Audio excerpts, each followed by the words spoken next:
Hello and welcome to what is going to be the first in a series. Another series, yes I know, but picking up where I left off from the last series, which was all about fragrances that I've repurchased before because they were worthy. If you haven't watched it, go ahead.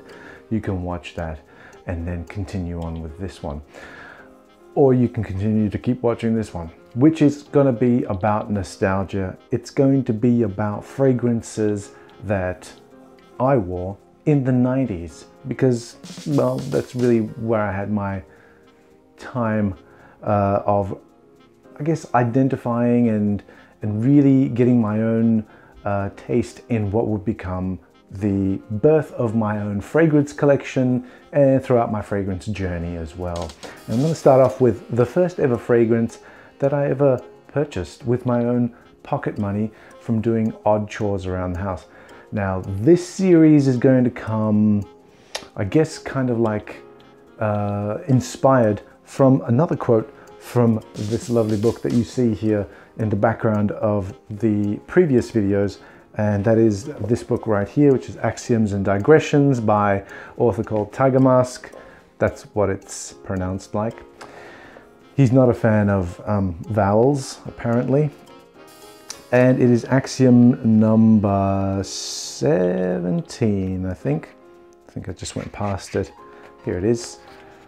It says, technology advanced faster than wisdom, and hindsight shook its head. Something to ponder right there. But before you go too deep into thinking about that, let me tell you about what that did to me. On the surface, it kind of took me back. It started to make me think about all the fragrances that I actually started off with. And I thought, well, maybe I should put a series together of all the fragrances that I wore in the 90s. And I'll just call them fragrances of the 90s, kind of like a throwback kind of thing. But I realized that, well, not really.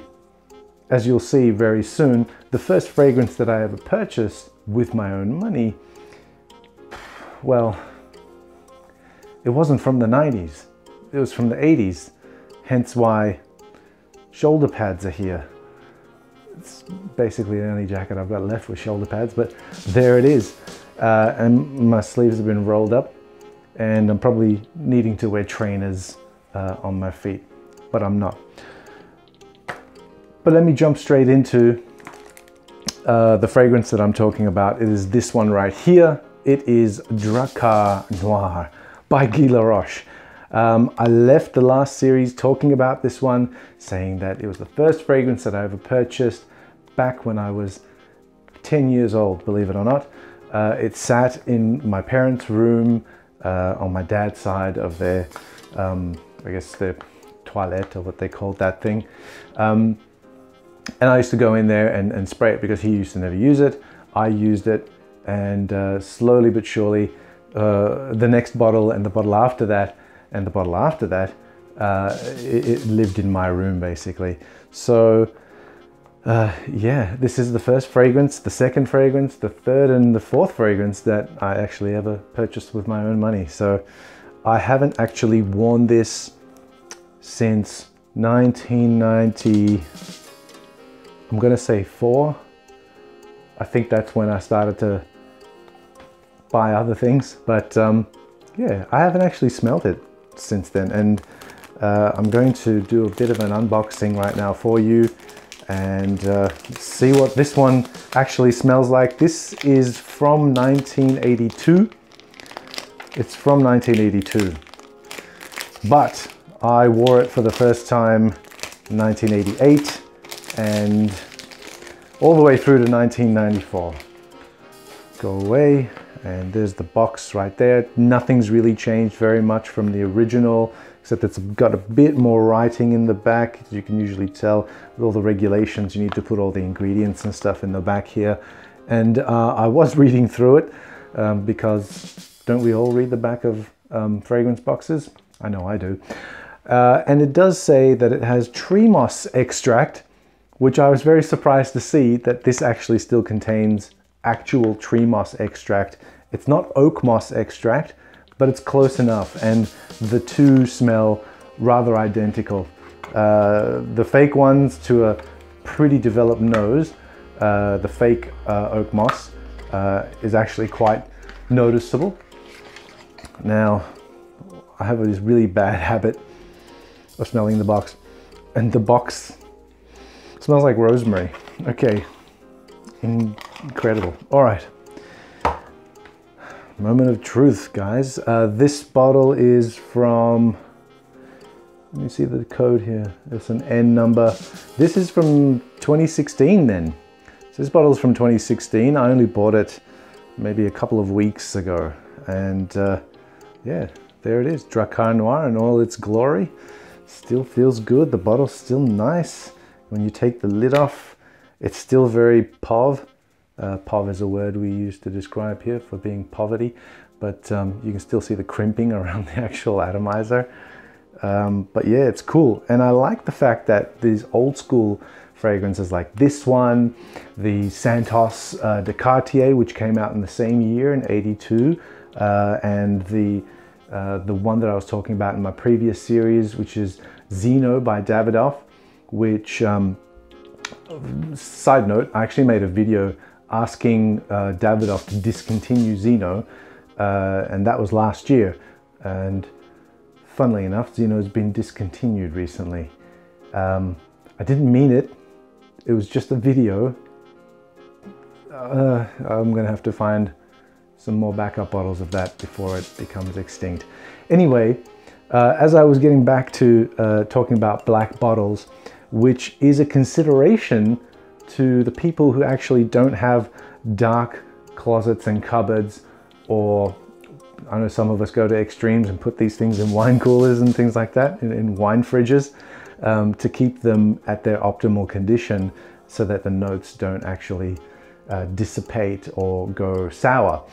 But the black bottles really help in that because they don't allow light through, which degrades the fragrance. I think it's quite clever, and black bottles look cool. So, moment of truth. I'm not wearing anything here, so I'm going to spray some on myself for the first time in 27 years. Here we go. Yeah, I like that atomizer. It's cool. Check it out. Nice. Oh my God. I just went back in time. And give me some more. I know that's sacrilege to do on an old formulation, but geez.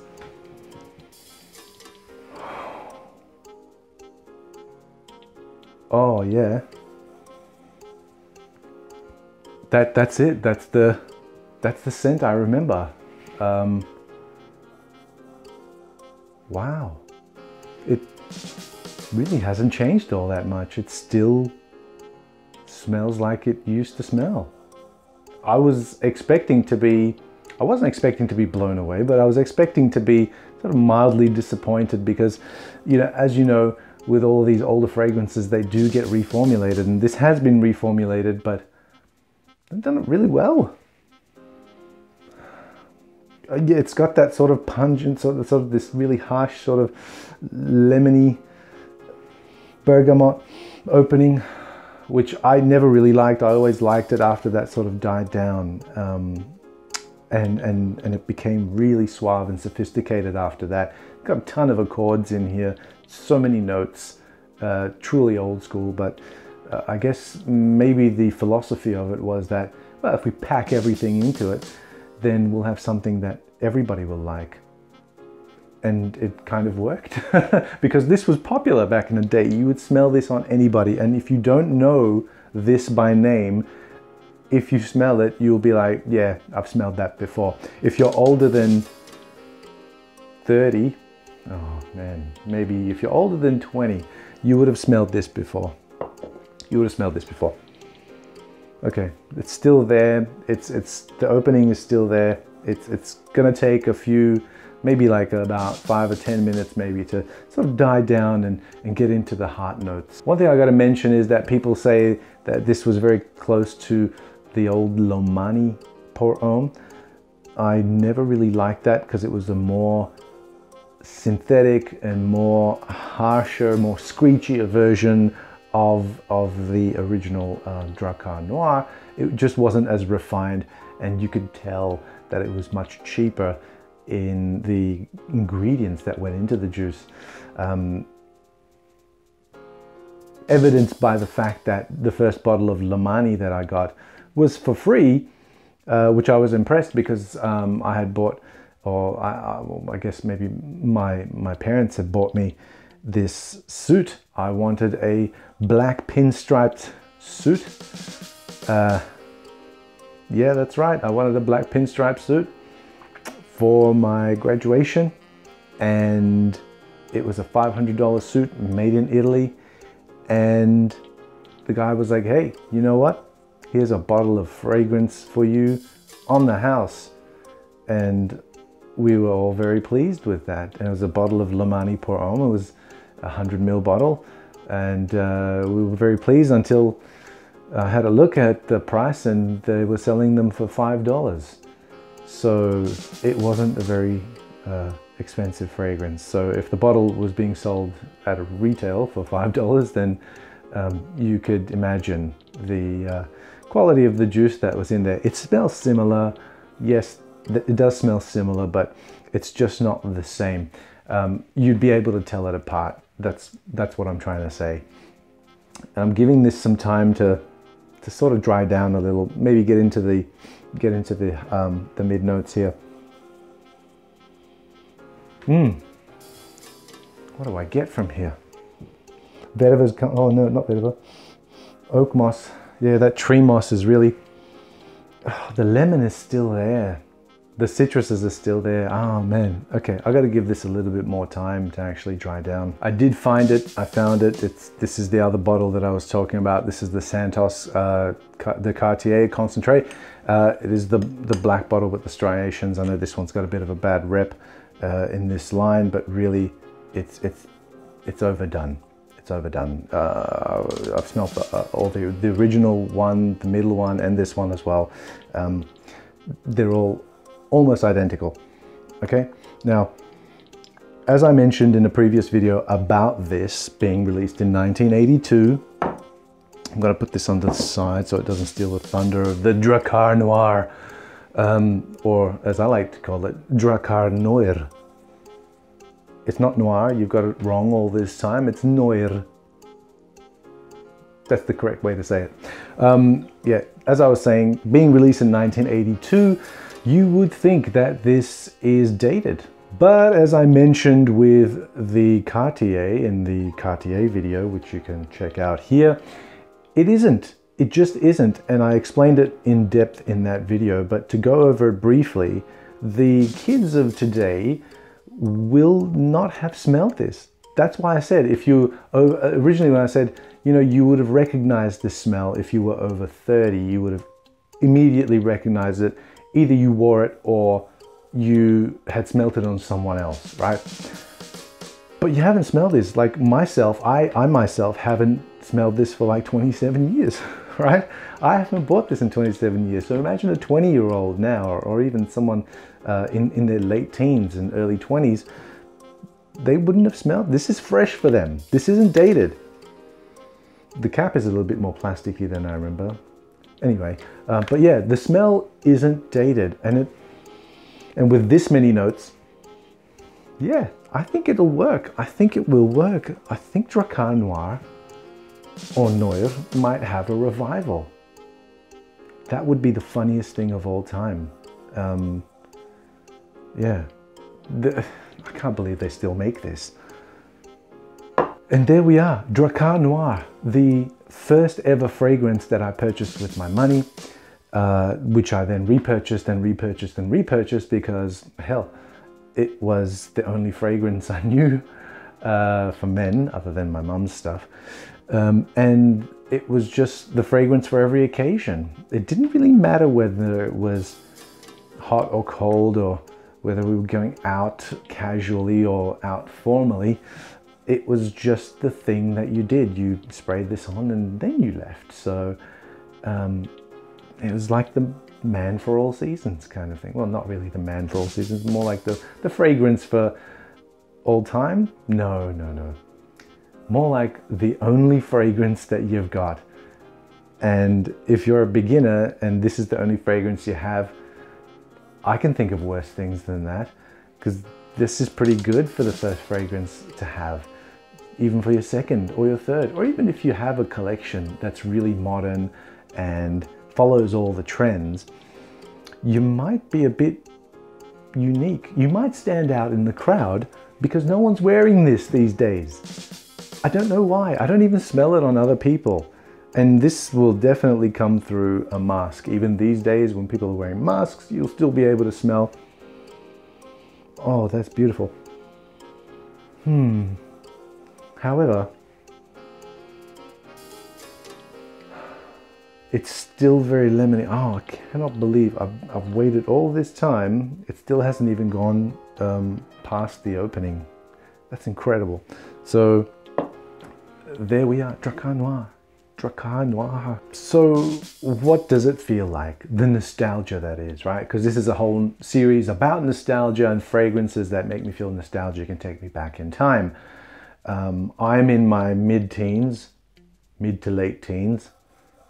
That's where it's taken me right now. But if I fast forward to today, the feels that you get are, well, thinking back really, the feels that you get are more like, why did everybody wear this at the time? Because it certainly wasn't to be unique. People wore this so that they could fit in, because that was the thing that everybody was wearing.